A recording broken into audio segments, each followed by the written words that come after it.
With me today, I have Russell. Russell, you're in Melbourne. Welcome and thanks for your time today. Good morning. Thank you, Belinda. So what I want to start with is if you could tell everyone who's watching who you are, what you do, who you do it for, and when you did the Copywriting Masterclass. Yeah, certainly. So, hello, everyone. My name is Russell. I'm based in Melbourne, Australia, although I'm sure you can tell from the accent that I'm not an Aussie. Originally from Canada, but I've been down here for about 10 years. I am a communication designer and design manager by trade. So I've spent quite a few years working across branding, digital platforms, and promotional campaigns. And I'm actually currently in between roles, but I just finished up the Copywriting Master Class just before Christmas. Awesome. And let's dig into kind of what was happening when you decided to look for a course, because I know you weren't in between positions when you started, right? No, absolutely. So look, as part of my job, I've been developing tone of voice for brand identities and also coming up with copy for different UX and marketing comms for a while without really any professional training. But I'd always had a bit of a knack for language, and so I tended to gravitate towards those kinds of jobs. It was part of the job, and so for me, I was really looking for a course that would help me understand the methodologies and the frameworks behind coming up with consistent and effective copy. Excellent. And I think a lot of people, especially people who have maybe been in copywriting for a year or two or even more, will be nodding along with that, because I think a lot of us kind of gravitate towards copywriting as something that we love to do. And many of us survive a couple of years in the industry writing copy, whether it's in-house or on our own, just on instinct, just on doing what we think works well. But then there's this point where you're like, I know there's something happening behind the scenes here and I want to find out what it is. So as you started searching for a course, what is it that you were looking for? What was important to you? Yeah, certainly. So look, I've taken a bunch of continuing education courses at university and college and what have you in the past. And for the most part, I find a lot of those courses just tend to tick the boxes. They have a bit of a syllabus and they're just trying to sort of, bang through the steps in order to tick the box at the end. But I was really looking for something a little bit more hands-on. And the thing that attracted me to your course, Belinda, was just that mentorship aspect. The fact that there was that sort of weekly, phone call, that review of everyone's work and the ability to actually sit through a critique and learn from mistakes. That was really valuable to me. Yeah, absolutely. And how, because I know you did the group option, which is it's something that a lot of people will be considering, because I've got two options. I'm calling it the butt kicker option, because there's this kind of, there's these weekly calls. And if you want your work to be reviewed, then you have to submit it before the call. And then there's the no limits option. So how did you find how valuable was it to be in that group option, where sometimes you didn't necessarily get comments on your work? Were the critiques still useful? They were. In fact, I would say it was probably the most valuable part of the course to me. Even aside, getting feedback on your own work was appreciated, but the opportunity to actually see what other people had come up with and where they had made mistakes and get feedback on that was, I felt, just as valuable. Awesome. And honestly, I think if you're unsure and you really want that one-on-one direct feedback about your work, then that sort of more advanced tier might be for you. But for me, it worked out pretty well. Excellent. I'm glad because it was a new option for me to offer that kind of group critiquing, and I did try and offer comments on everyone as much as possible. So I'm glad to hear that it was still valuable. So thinking back to before you signed up, what do you think might have stopped you from saying yes? Or did you have any big reservations? Yeah, look, mostly I looked into the course a couple of times, and mostly it was just a matter of timing. So I looked at signing up a few times, and the first couple of times the course just conflicted with other things that were happening in my life at work, or holidays or things like that. So, but look, the timing came good eventually, and I'd say probably the only other thing that might have been a little bit of a hesitation for me was just that I'd never taken a private course like this before.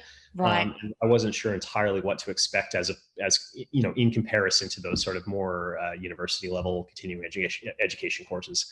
Yeah, that makes sense. It's different framework. Did you feel that because it was new, did you feel you had enough information as you went through to Oh, absolutely. Yeah, Cool. absolutely. That's good. The amount of content was, more than what I expected, and at no point did I feel underinformed. All right. Yeah, it's that fine line, isn't it? Because I want to tell you everything you need to know without overwhelming you. Certainly. Yep. Excellent. Oh, that makes me feel good. So, was there anything about the course that surprised you? Yeah. Look, I suppose probably the only thing was just the wide range of different students and their backgrounds. Obviously, I was only able to listen in during the calls, but there's a lot of people out there actually running their own fledgling copywriting businesses. Yeah. People working for marketing, people doing what I do. It's the amount of people who actually find this area interesting and feel like it's valuable for their workflow was really interesting to me. Okay, that's nice as well. I like one of the things I love is that there's people from around the world, there's people at different stages of their life, there's people with families, there's people without, there's people working in-house, there's people wanting to start their business, and there's Mhm. people who have been doing it for a few years. And I feel like everyone brings something new, Mm. especially in terms of the insight for those exercises. Because as you said, it's great to see how different people approach it. And sometimes I deliberately make them a little bit vague because I want to see exactly what people come up with, which I Yeah, love. It's one sure. of my favorite bits. And what would you say was your favorite part of the course? Yeah, as mentioned before, I think the one-on-ones were definitely the best part for me. Going through the steps, doing the work. I noticed some people in those calls really had spent a lot of time trying to perfect what they did. For me, I tried to bang it out as quickly as possible and make as many mistakes as I could, because for me, the Nice. learning process actually came out of that interaction and that critique, and the next, I was able to apply those learnings to the next Awesome. task. I've got a little visitor coming in to say hello. That's all right. Yeah. But I love that. I love that idea of getting it done fast, and Mm, then seeing what else is done, like getting some feedback, and then moving yeah. forward. Because for some people, as you said, it's that reiteration, it's practicing it again and again that helps it. But Yep. it's just that first submission, I think, like getting it done and getting it Mm, submitted so you can get some comments is a really important stage. yep. And I know some people get really nervous about submitting their work, but it's also that practice of, for people who wanted to get into copywriting, you have to send it to clients. So, you have to get over that. But I'm glad that was a favorite aspect. And Definitely. if you were going to recommend the Copywriting Masterclass to any specific type of person, who would that be? Yeah, certainly. Look, I think anyone who wants to get a better understanding of how to frame persuasive copy based on values and benefits will get a lot out of this course. Awesome. And that could be marketers or junior copywriters, but also UX designers, brand strategists, product owners. Honestly, anybody from a business background who would like a better understanding of the so-called dark art of communicating with people, I think would get a lot out of it. Cool. By the way, it's not a dark art, right? You can learn it. Well, the That's what business this people course think is it is. all about. Until they take the course. But that's really interesting to me because I talk about it being for aspiring and working copywriters. So I'm really glad to hear those. I'm going to write those down to these Yeah. extra elements that, groups of people that would find this interesting. So what will you do now with your copywriting skills? Because you're between roles. Right. So how does it fit into your skill set now? Yeah, it's an interesting one.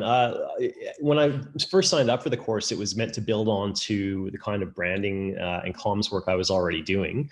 Currently, I'm actually looking for a UX design position, so Yeah. more human-centered design role. And copywriting, I think probably comes into any of those sort of strategic and creative roles. Because whether you're doing UX copywriting, which is its own specific niche, or you are doing that brand level work, understanding how to frame information in a really digestible and easily understandable way, it's part of Yes. all communications. For me, I'm not necessarily going to launch a copywriting business, but I would like to try and apply more of what I learned through the course to client projects. Yes, absolutely. Because, like at the beginning, there's things about mindset and motivation and where Absolutely. your reader are, like just keeping them in the spotlight when you're thinking about the work that you have to do is a Correct. core element of all the things that you've talked about. Yeah. Yeah, definitely. Cool. Well, thank you very much for sharing your experience. I'm really glad not only that you found it to be a useful experience, but that you could spare a few minutes to share that. As I said, I thought you had a really interesting take on the content, and I love the fact that you kept up with all the weekly calls, because, you know, there are shorter courses, but if I'm going to make it a shorter course, I have to take something out, and that's Yes. like asking to choose which child you don't want, which would be the one that would just walked in, by the way. The youngest one for me too. Love you, kids. Cool. Well, I'll let you get on with your Monday. Wonderful. And I want to thank you very much. I'm going to spend a few minutes telling everyone a little bit more about the course, but we will be in touch because you're in the alumni group. Your certificate is going to get to you at some point. So yes, absolutely. Thank you very much, Russel. My absolute pleasure. Have a great day, Belinda. Cool. Thanks very much. Bye.